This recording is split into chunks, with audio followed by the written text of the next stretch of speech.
Diamondvale, Shattered Memories. By Eric Hua. Chapter 16, Reunited. After narrowly escaping the enforcers and bloodhounds, Max found a building for Netanya and Ajay to rest.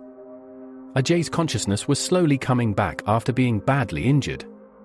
He saw the enforcer, but Netanya assured him that Max was on their side by showing him an old photo of their class from 2 years ago. Despite seeing the photo, Ajay couldn't remember anything. Netanya figured that they had lost their memories, and Max was in agreement after his experience meeting with someone in Nadir. When asked to point out who the girl was, both Netanya and Ajay were starting to have a headache, but their memories would be cut short as the captain of the enforcers appeared before them. Max pulled out his weapon to prepare for battle. He told Netanya to grab Ajay and leave, but they both disagreed with his choice. The captain drew out his weapon. It was a long staff that had electricity pulsing from both ends. Max ran at the captain and his weapon clashed with his enemies. Max yelled at Ajay and Netanya to leave. Despite not liking the situation, Netanya began pulling Ajay, who could only hobble at best. The captain could see them moving towards the exit, but he was determined not to let them escape. First, he pushed Max against the wall. That freed his electrical staff, allowing him to aim 2 electrical discharges at both the runaway fugitives. He landed a hit on both their backs, stunning them. With both his targets immobilized, he was ready to approach them, but grabbing him from behind was Max. He slammed Max against the wall. Max was forced to let go, and as he was lying on the ground, the captain grabbed his staff and shocked Max to paralyze him. He had all 3 targets dealt with, and he was ready to call in reinforcement to help carry them away. However, before he could contact anyone, he felt a fire arrow behind him, which he barely evaded. When he looked at the direction it came from, he saw 4 people who he thought he had previously disposed of. Willingham, Devon, Arnov, and Harshita were standing there. He couldn't believe they were still alive, but appearing to the scene was someone else more terrifying, Headmaster Volice. Volice grew suspicious of the captain's activity, seeing him with the enemy, and without even moving, the headmaster knocked out the captain. After witnessing what had happened, Harshita told Willingham to see if he could help Netanya, Ajay, and the other enforcer on the ground. Willingham listened, leaving Harshita, Arnov, and Devon to face the headmaster together. Willingham quickly ran to Netanya and Ajay and found them still paralyzed. Netanya told Willingham to grab her crystal wand and use it to break their paralysis. Willingham found the wand and he pointed it at them. Netanya gave him clear instructions on how to hold it and what to say.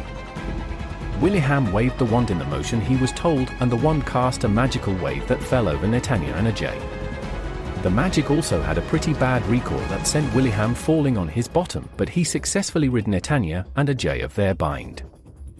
Netanya rushed to where the captain was lying down. Carefully, she took off the mask and turned to the book that had the photo in it. She looked at every face in the photo, and unfortunately, there was one that matched the captain's. It was one of their classmates named Civic. Harshita and Arnav stood armed with their crystal weapons. 2 highly ranked students were about to face their biggest test, a confrontation against the headmaster of their school. Arnov took the lead, placing his shield in front and charging forward, but after taking just 1 step, his whole body froze.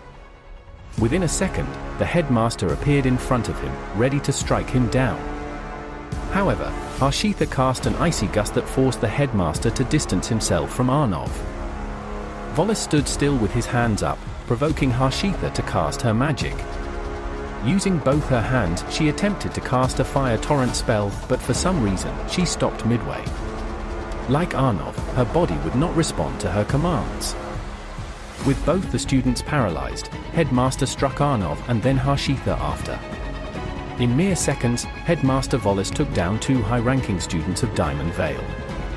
Devon joined the battle and attempted to tackle Volice. Unlike Arnov and Harshita, who were unsuccessful, Devon couldn't be frozen by Volice, but the headmaster could still avoid his attacks. Devon went for another tackle, but in one instance, Volice reached out his arm and grabbed Devon in the face. He then threw him back against the ground. With Arnov, Harshita, and Devon unable to get up, Volice moved towards them. However, impeding his way were Willingham and Ajay, who had stepped in. Without warning, he knocked out both Ajay and Willingham to the ground. Netanya, who reclaimed her wand, was the last person who stood before the headmaster. Instead of fighting, Netanya attempted to stall by asking questions. One question she had to know was what happened to Vihan, the scientist from their class. Volice only revealed that Vihan was helping him with an important task, but Netanya accused the headmaster of his vile experiments.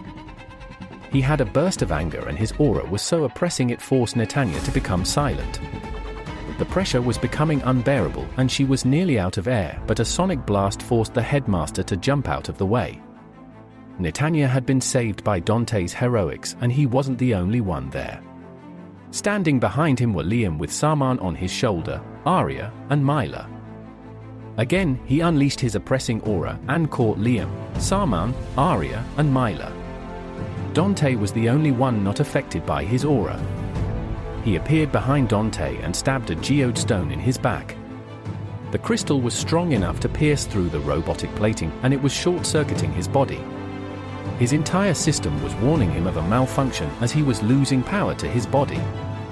With Dante no longer able to move, the headmaster turned his attention back to the other four warriors. He first saw Liam and Saman before tossing them aside. Next, he saw Arya, the girl he placed in the Amazonian queen's hands. Arya tried to use all the strength in her body to punch the man, but his power was too oppressive. She too was thrown aside and he moved on to see the last person, Myla. He let Myla know that he was aware of her presence as he was sent a message from the queen. That was when Myla realized that Volice was the man who threatened the queen's people. He looked to have complete control of the situation, but he didn't realize Arya was still conscious when Myla was speaking. Hearing what Myla said, Arya had a huge spike of energy and she shot out with haste, appearing near the headmaster. Volice managed to dodge Arya's right cross punch. He was about to counter, but Myla threw a low kick that the headmaster barely dodged. After the exchange, Arya and Myla believed they had a chance against their opponent, but he quickly dashed their hopes when he slammed his fist on the ground. The motion created a heavy force of gravity that pinned them down. He was about to channel a massive amount of energy to obliterate all the fighters who stood against him, but someone's presence caught Volice's attention. He recognized who it was without even looking. It was his old friend and a former professor at Diamondvale, Rice. Volice was about to raise his hand and unleash a devastating attack on everyone.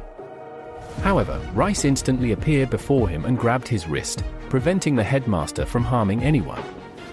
Everyone, including Volice, was shocked, as they didn't think anyone was capable of stopping the headmaster's attack. Volice shook his hand free and distanced himself from his opponent. He checked his hand, and although it didn't suffer significant damage, he had wasted much energy in his other battles. He decided to retreat and told Rice that he would be waiting for him. The fighters that stood up against Headmaster Volice had avoided devastation thanks to the man known as Rice. However, many of them were confused as to who this man was and how he was connected to them. It was Devon and Dante who let everyone know that Rice was on their side and he was once their teacher.